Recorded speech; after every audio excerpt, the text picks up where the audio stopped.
กระทรวงเทคโนโลยีและการสื่อสารร่วมกับศูนย์กลางชาวหนุ่มประชาชนปฏิวัติลาวได้จัดพิธีลงนามบทบันทึกการร่วมมือด้านเทคโนโลยีและการสื่อสาร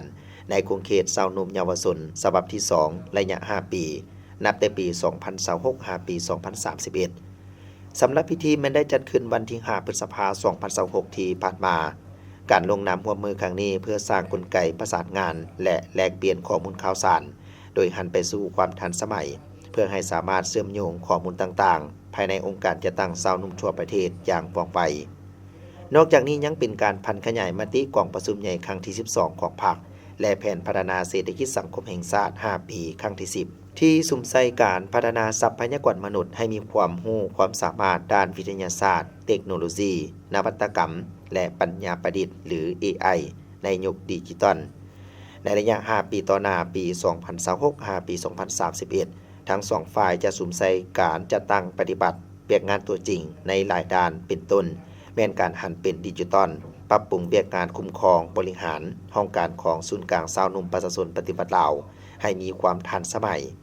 การสร้างศูนย์บ่มเพาะสุกโยการสร้างศูนย์บ่มเพาะนักธุรกิจหนุ่มเพื่อเป็นบ่อนสร้างนวัตกรรมและให้คำปรึกษาด้านธุรกิจเทคโนโลยีการพัฒนาบุคลากรยกระดับความรู้ด้านไอทีให้แก่พนักงานรัฐกรผ่านการฝึกอบรมและสัมมนาการสร้างฐานข้อมูลพัฒนาระบบฐานข้อมูลชาวหนุ่มเยาวชนแบบดิจิตอลในขอบเขตทั่วประเทศและการโฆษณาอบรมนำใช้เครื่องมือดิจิตอลเข้าในการเผยแพร่นโยบายกฎหมาย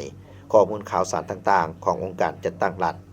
จากนั้นในพิธีได้มีการลงนามเซ็นบทบันทึกระหว่างทานปริญญาเอกสันติสุขสิมมาลาวงศ์กรรมการศูนย์กลางพรรครัฐมนตรีกระทรวงเทคโนโลยีและการสื่อสารและทานทองลีศรีสุริตกรรมการศูนย์กลางพรรคเลขาคณะบริหารงานศูนย์กลางชาวหนุ่มประชาชนปฏิวัติลาวเข้าร่วมเป็นสักขีพยานโดยมีบรรดาห้องรัฐมนตรีกระทรวงเทคโนโลยีและการสื่อสารห้องเลขาคณะบริหารงานศูนย์กลางชาวหนุ่มประชาชนปฏิวัติลาว